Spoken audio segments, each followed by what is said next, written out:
Welcome to you जय Saini classes में आप सभी का स्वागत है।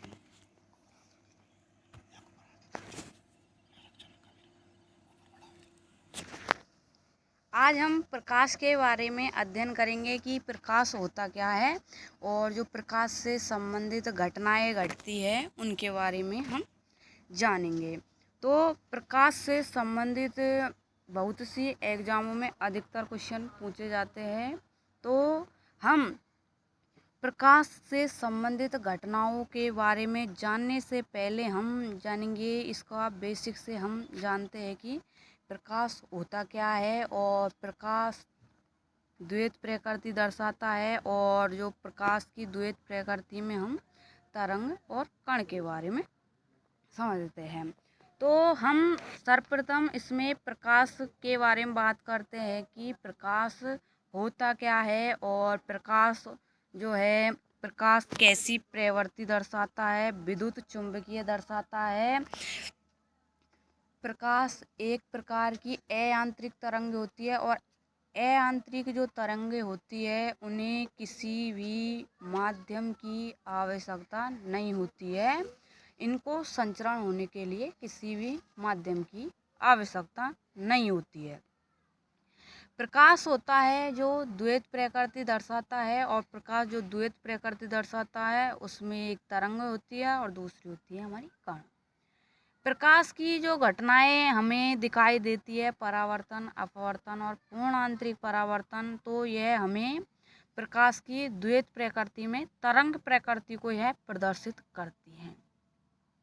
जबकि दूसरा जो प्रकाश की प्रवृत्ति या प्रकृति होती है वो कणीय प्रकृति होती है, जिसमें हम कॉम्पटन प्रभाव की बात करते हैं।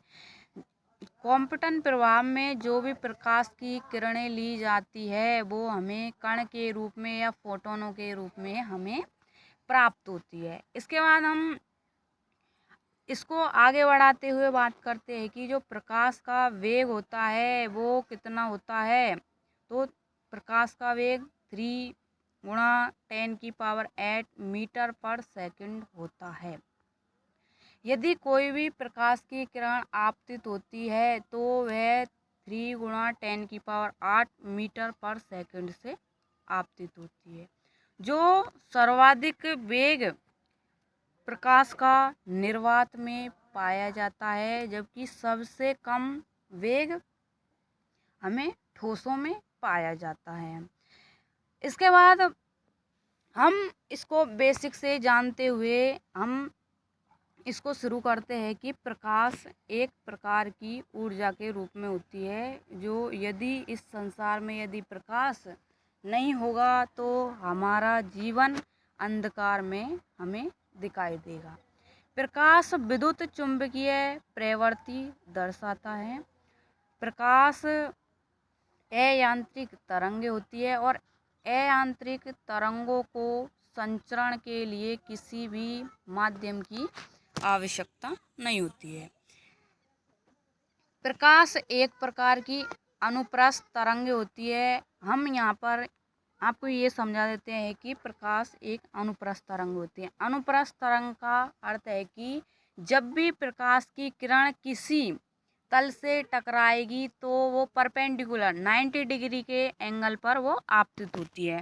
तो प्रकाश जब 90 डिग्री के एंगल पर आपतित होता है तो वो अनुप्रस्थ तरंगों के रूप में हमें दिखाई देता है। प्रकाश का जो प्राकृतिक स्रोत है इस संसार में वो सूर्य है। प्रकाश की द्वैत प्रकृति होती है और तरंग और कण के रूप में हमें ये प्राप्त होता है। जो तरंग प्रकृति को बताया था वो हाइगन नामक वैज्ञानिक ने बताया था, और जो कणीय प्रकृति के बारे में जो खोज की थी जिसमें प्रकाश विद्युत प्रभाव आता है और कॉम्पटन प्रभाव आता है। तो प्रकाश विद्युत प्रभाव की खोज अल्बर्ट आइंस्टीन नामक वैज्ञानिक द्वारा की गई थी। इसके बाद हम तरंग के बारे में बात करते हैं। तरंग में हमारे परावर्तन, अपवर्तन, पूर्ण आंतरिक परावर्तन, ध्रुवण, व्यतिकरण आदि तरंग प्रकृति के अंतर्गत आते हैं। हम इसमें पूर्ण आंतरिक परावर्तन, अपवर्तन और परावर्तन की बात करने से पहले, इसको समझने से पहले हम जानते हैं कि जो परावर्तन की घटना में तरंगदैर्घ्य, आवृत्ति आदि का बहुत उपयोग होता है। बहुत उपयोग होने से पहले हम बात करते हैं कि जो तरंगदैर्घ्य होती है वो होता क्या है। तरंगदैर्घ्य को हम लैम्डा से प्रदर्शित करते हैं। इसका जो प्रतीक चिन्ह होता है वो लैम्डा होता है। तो तरंगदैर्घ्य क्या होती है? क्रमागत दो सुरंगों के बीच की दूरी अथवा क्रमागत दो गर्तों के बीच की दूरी को तरंगदैर्घ्य कहते हैं। तरंगदैर्घ्य का जो मात्रक होता है वो एंगस्ट्रॉम होता है। एक एंगस्ट्रॉम बराबर होता है 10⁻⁻10 मीटर। तो तरंगदैर्घ्य आप सभी को समझ में आ गया होगा कि दो सुरंगों को ले सकते हैं, उनके बीच की दूरी, या दो गर्तों के बीच की दूरी को तरंगदैर्घ्य कहते हैं। और तरंगदैर्घ्य का मात्रक एंगस्ट्रॉम होता है और एक एंगस्ट्रॉम बराबर कितना होता है? 10⁻⁻10 मीटर। इसके बाद हम बात करते हैं आवृत्ति। आवृत्ति का जो मात्रक होता है वो म्यू होता है। प्रति सेकंड चक्रों की संख्या आवृत्ति कहलाती है। आवृत्ति क्या होती है? प्रति सेकंड चक्रों की संख्या आवृत्ति कहलाती है। आवृत्ति का जो सूत्र होता है न्यू बराबर c/λ। यह तरंगदैर्घ्य के क्या होता है?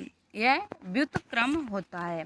यदि आवृत्ति का मान बढ़ता है तो तरंगदैर्घ्य के मान में कमी आती है, और आवृत्ति और आवर्तकाल एक दूसरे के क्या होते हैं? व्युत्क्रम होते हैं। यदि आवृत्ति का मान बढ़ता है तो आवर्तकाल का मान कम प्राप्त होता है। आवृत्ति का जो दूसरा हमारे पास मात्रा होता है वो सेकंड इनवर्स होता है। सेकंड इनवर्स यहाँ पर इसलिए लिया गया है क्योंकि आवर्तकाल में टाइम लिया गया है, और टाइम को हम जब इसका मात्रक लिखते हैं तो वो हम सेकंड के रूप में लिखते हैं, इसलिए आवृत्ति का मात्रक हमारे पास आया है सेकंड इनवर्स। इसके बाद हम इसमें आवर्तकाल की बात करते हैं। आवर्तकाल होता क्या है? आवर्तकाल को हम टी से प्रदर्शित करते हैं। एक चक्कर को पूरा करने में लगा समय आवर्तकाल कहलाता है। तो आवर्तकाल क्या होता है? एक चक्कर को पूरा करने में लगा समय आवर्तकाल कहलाता है। आवर्तकाल आवृत्ति का क्या होता है? उल्टा होता है या व्युत्क्रम होता है। T बराबर 1/ν। इसका आवर्तकाल का जो मात्रक होता है वो सेकंड होता है। इसके बाद हमने प्रारंभ में ही कहा था कि प्रकाश की जो चाल होती है वो निर्वात में सर्वाधिक पाई जाती है। निर्वात में प्रकाश की चाल को सबसे पहले रोमर नामक वैज्ञानिक द्वारा बताया गया था कि जो सर्वाधिक प्रकाश की चाल होती है वो निर्वात में पाई जाती है, जिसका मान 3 × 10⁸ मीटर पर सेकंड होता है। 3 × 10⁸ मीटर पर सेकंड को ही प्रकाश का वेग कहा जाता है या प्रकाश की चाल कहा जाता है। प्रकाश की जो चाल का क्रम पाया जाता है वो निर्वात में सर्वाधिक, उसके बाद गैसों में पाया जाता है, और उसके बाद द्रव में, और जो सबसे कम प्रकाश का वेग पाया जाता है वो ठोसों में पाया जाता है। तो जो प्रकाश के परावर्तन की जो घटना होती है वो प्रकाश की द्वैत प्रकृति में तरंग प्रकृति के अंतर्गत आती है। प्रकाश के परावर्तन की जो घटनाएं होती है वो दर्पणों में संपन्न होती है। हम दर्पण की बात करते हैं कि प्रकाश के परावर्तन में दर्पणों का उपयोग किया जा रहा है। तो दर्पण क्या होता है? यदि हम किसी पारदर्शी कांच के एक तरफ सिल्वर नाइट्रेट आदि की हम पॉलिश कर देते हैं तो उसका कांच का एक पृष्ठ परावर्तक पृष्ठ और दूसरा पृष्ठ अपारदर्शक पृष्ठ की तरह कार्य करता है।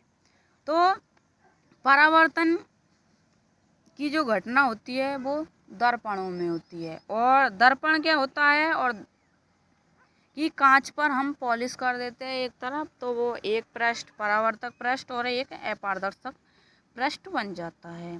तो परावर्तन की घटना यदि हम समतल दर्पण या गोलीय दर्पण पर प्रकाश की किरण आपतित करवाते हैं तो वह जितने कोण से आपतित होती है उतने ही कोण से वह परावर्तित हो जाती है। इस घटना को ही हम परावर्तन की घटना कहते हैं। जब कोई प्रकाश की किरण समतल दर्पण पर आपतित होती है तब जिस कोण से आपतित होती है उसी कोण से समान माध्यम में परावर्तित हो जाती है। इसे प्रकाश का परावर्तन कहा जाता है। आपतित किरण जिस कोण से अभिलंब के साथ आपतित होती है तो अभिलंब के साथ वह जितने कोण से आपतित होती है उसे हम आपतन कोण आई कहते हैं तथा वह जितने कोण से अभिलंब से परावर्तित होती है और परावर्तित किरण और अभिलंब के मध्य बनने वाले कोण को हम परावर्तन कोण कहते हैं। और परावर्तन कोण को हम R से प्रदर्शित करते हैं।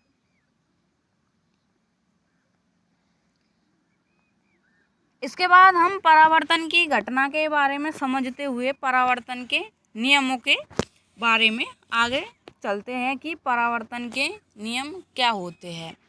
परावर्तन में हम एक दर्पण ले रहे थे और इसमें एक अभिलंब का प्रयोग किया हुआ था और इसमें एक आपतित किरण व परावर्तित किरण इसमें उपयोग में आ रही थी।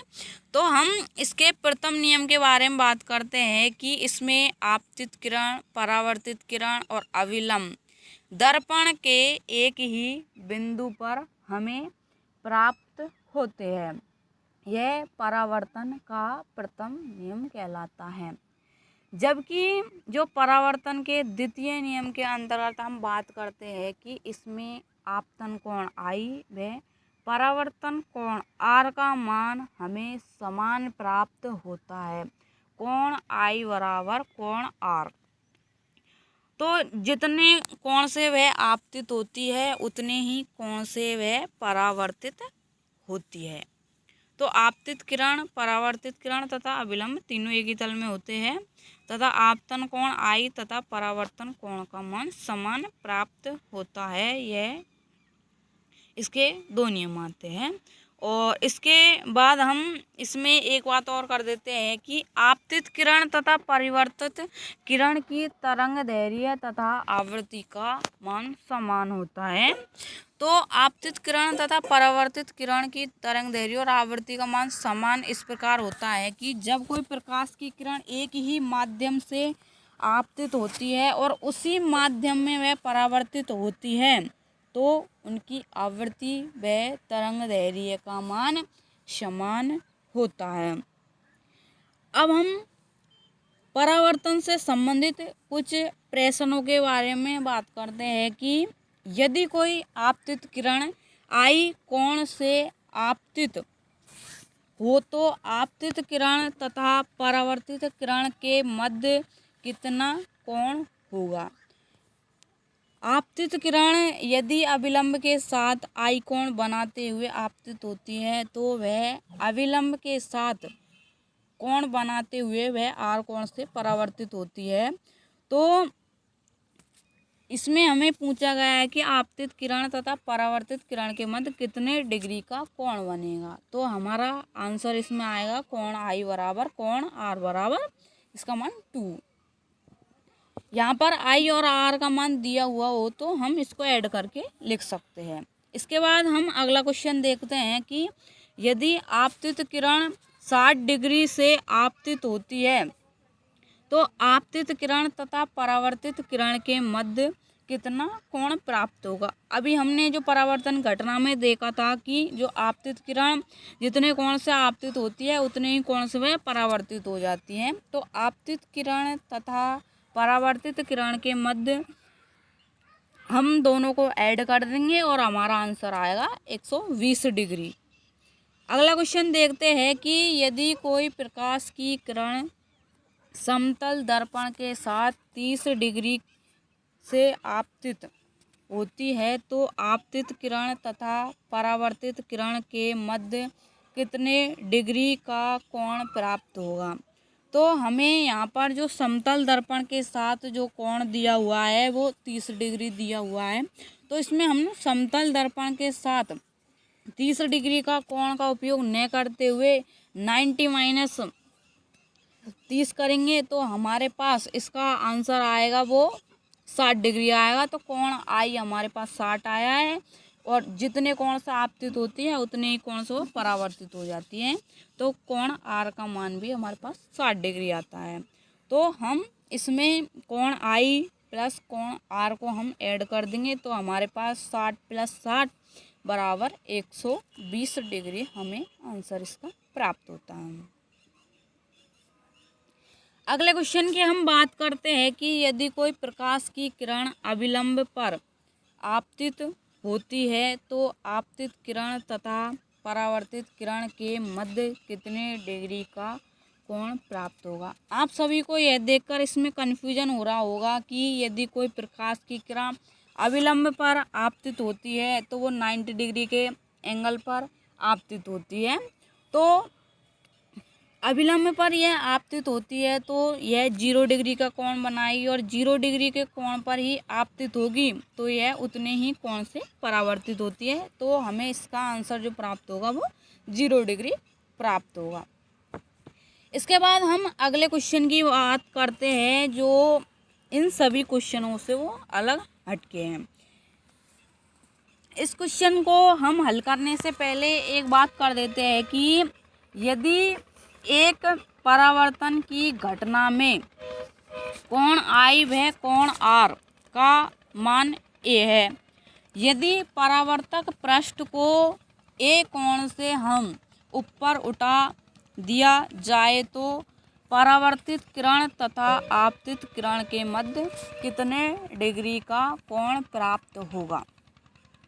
तो हमें आपतित किरण व परावर्तित किरण के मानों को ऐड करते हुए हमने उसको जितने डिग्री कोण से उठाया है उसको हम 2 बार ऐड कर देते हैं।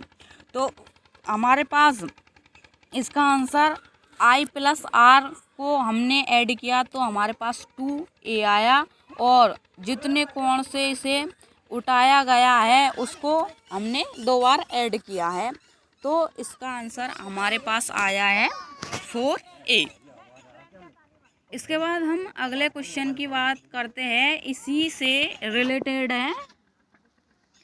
यदि एक परावर्तन की घटना में कोण आई व कोण आर 60 डिग्री है, यदि परावर्तक पृष्ठ को 15 डिग्री के कोण से ऊपर उठा दिया जाए तो परावर्तित किरण तथा आपतित किरण के मध्य कोण कितना होगा।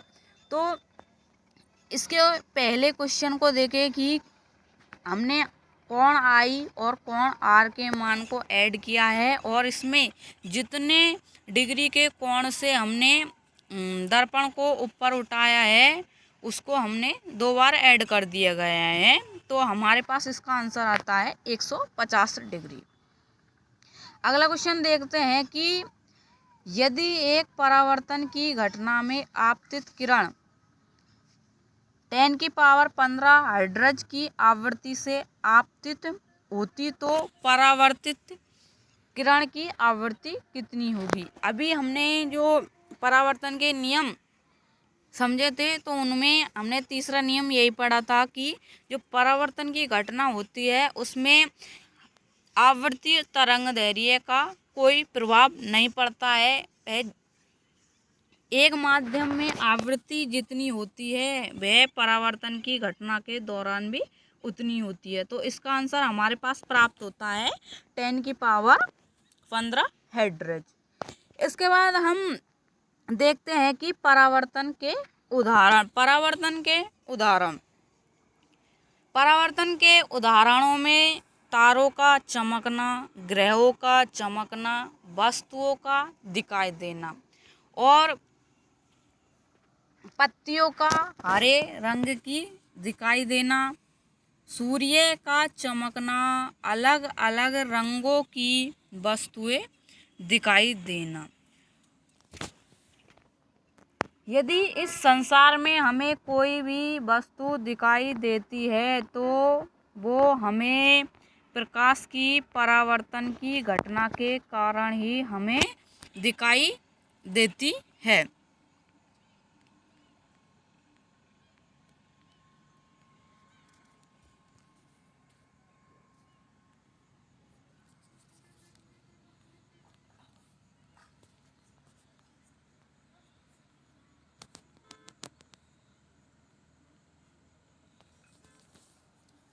हमें इस संसार में जो भी वस्तु दिखाई देती है या चमकती हुई दिखाई देती है तो वो परावर्तन की घटना के कारण ही संभव हो पाता है।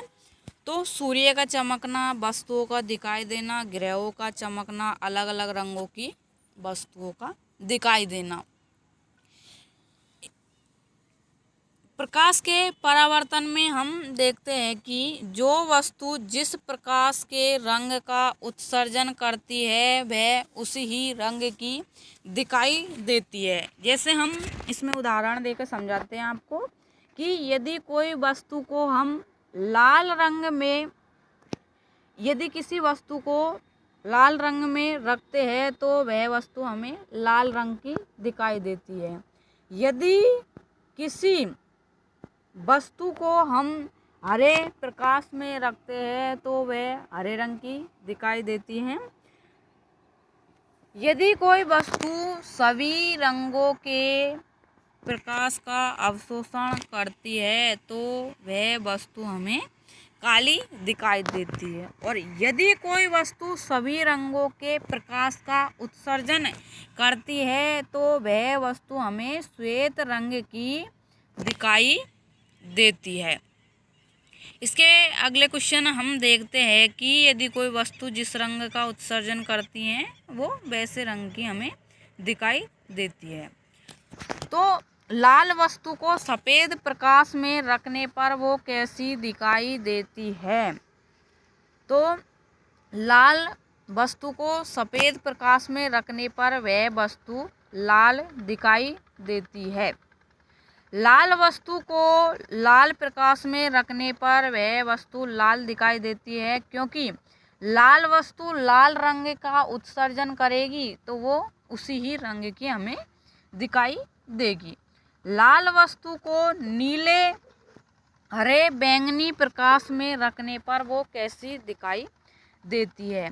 तो वह वस्तु हमें काली दिखाई देगी क्योंकि हमने इससे पहले ही समझा था है कि यदि कोई वस्तु सभी रंगों के प्रकाश का अवशोषण करती है तो वह वस्तु हमें काली दिखाई देती है। सफ़ेद वस्तु को सफ़ेद प्रकाश में रखने पर वह सफ़ेद दिखाई देती है क्योंकि सफ़ेद वस्तु द्वारा सफ़ेद रंग का प्रकाश उत्सर्जन किया जाता है। सफ़ेद वस्तु को लाल प्रकाश में रखने पर कैसी दिखाई देगी? तो सफ़ेद वस्तु द्वारा कोई भी रंग उत्सर्जित नहीं किया जा सकता है। यदि लाल प्रकाश में रखेंगे तो वह वस्तु हमें लाल रंग की दिखाई देगी। सफ़ेद वस्तु को हरे प्रकाश में रखने पर वह वस्तु हरी दिखाई देती है। काली वस्तु को सफ़ेद प्रकाश में रखने पर वह वस्तु काली दिखाई देगी और काली वस्तु को हरे प्रकाश में रखने पर वह वस्तु काली दिखाई देगी। सर्दियों में हम काले कपड़े पहनने चाहिए क्योंकि यह प्रकाश का अवशोषण करता है। सर्दियों में हम जो काले वस्त्र पहनते हैं, यह प्रकाश से सभी रंगों का क्या करता है, अवशोषण कर लेते हैं। और सभी प्रकाश का अवशोषण करेंगे तो वह वस्तु हमें अधिक गर्म महसूस करती है। आज के लिए इतना ही। इसका जो अगला टॉपिक है वो हम इसको कल आपको इसी टाइम पे वीडियो डालेंगे। और आप सभी का इसको देखने के लिए आप सभी को थैंक यू, धन्यवाद। इसको